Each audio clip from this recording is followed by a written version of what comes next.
महरूम के एपिसोड 58 के आगाज पे हम देखते हैं कि सुहेल और किंजा में बहुत ज़्यादा बहस होती है। वो कहता है कि इतने अरसे तुम तैमूर को अपने बच्चों की तरह समझती रही और आज वो अगर अपने हक की बात कर रहा है तो तुम किस तरह से कह सकती हो कि हम उसे बिजनेस और इस घर में पार्टनरशिप नहीं दे सकते।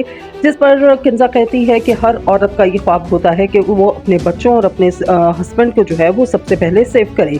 दूसरी तरफ हम देखते हैं कि इसी दौरान जो है वो किंजा जो है वो आसिम के साथ गाड़ी में मौजूद होती है। वो उसको रो के अपनी सारी रुदात सुनाती है और उसे बताती है कि उस वक्त उसका कोई घर नहीं है और उसको जो है उसकी खाला के घर ड्रॉप कर दिया जाए। जबकि आसिम उसे कहता है कि उसका हस्बैंड उसे ढूंढ रहा होगा, उसे तैमूर से कांटेक्ट करना चाहिए। इसी दौरान जो है वो किंजा फिर से तमाम पिछली बातें सोच के अफसरदा हो जाती है और वो सोचती है कि किस तरह से किंजा ने उस पर इल्ज़ामात लगाए और अब क्योंकि वो बच्चे की माँ भी नहीं बन सकती तो उसका उस घर में कोई भी काम नहीं है। दूसरी तरफ हम देखते हैं कि सुहेल जो है वो किंजा की तमाम तर बिहेवियर्स को याद करता है कि वो किस तरह से फेक बनकर तैमूर को बेवकूफ़ बनाती रही और ज़ारा से भी उसकी शादी जो थी उसको तोड़वाने में किंजा ही का हाथ रहा होगा।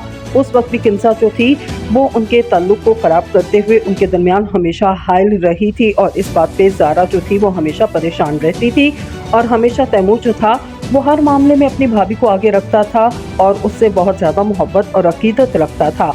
ये सारी बातें सोच के जो है वो सुहेल अफसरदा हो जाता है कि किस तरह की उसकी बीवी है जो कि उसके घर को तोड़ रही है। दूसरी तरफ हम देखते हैं कि तैमूर जो है वो इस वक्त फलक को ढूंढ रहा होता है। वो उसके पुरानी खाला के घर जाता है जहाँ पर उनको हमसाई मिलती है और वो बताती है कि वो लोग तो यहाँ से घर छोड़ चुके हैं, आप कैसे रिश्तेदार हैं, आपको ये भी नहीं इल्म।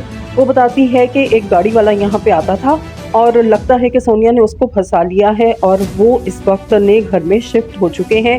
तैमूर सोचता है कि किस तरह से सुहेल जो था वो हर वक्त सोनिया के आगे पीछे घूमता रहता था। दूसरी तरफ हम देखते हैं कि ज़ारा जो है वो सोच रही होती है कि अच्छी खासी उसकी शादी जो थी वो तैमूर से होने वाली थी, लेकिन फिर हालात इतने ख़राब हुए कि उसकी शादी ना हो सकी। उसको किंजा की बातें भी याद आती हैं जो हमेशा कहती थी कि मैं तुम्हारी शादी कभी भी तैमूर से नहीं होने दूंगी। हालांकि ज़ारा ने बहुत कोशिश की और काफ़ी टफ टाइम भी दिया किंजा को, लेकिन उसके बावजूद किंजा अपनी चालाकियों में जो थी वो कामयाब हो गई और बिलाखिर ज़ारा और तैमूर की शादी भी तोड़वाने में वो कामयाब रही।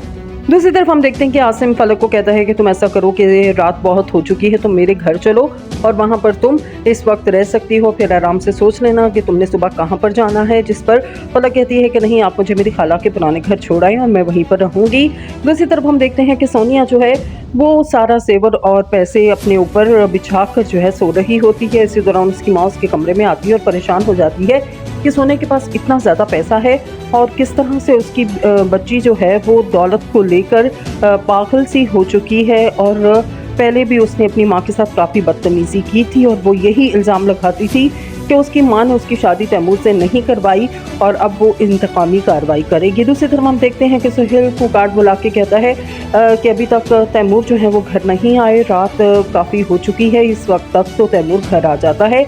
और हम देखते हैं कि सुहेल तैमूर को फ़ोन भी करता है लेकिन वो उसका फ़ोन नहीं उठाता। दूसरी तरफ हम देखते हैं कि आसिम के मामू की तबीयत ख़राब हो जाती है और उसकी अम्मी और उसकी कज़न जो है उन्हें हॉस्पिटल ले जाती हैं। दूसरी तरफ हम देखते हैं कि बिलाखिर आसिम और फलक जो है वो खाला के घर पहुंच जाते हैं और दूसरी तरफ जो तैमूर है वो भी वहां पर मौजूद होता है। वो उन दोनों को गाड़ी से उतरता देखता है और परेशान हो जाता है और यहीं पर एपिसोड एंड हो जाती है। अब देखना है कि अगली किस्त के अंदर क्या होता है।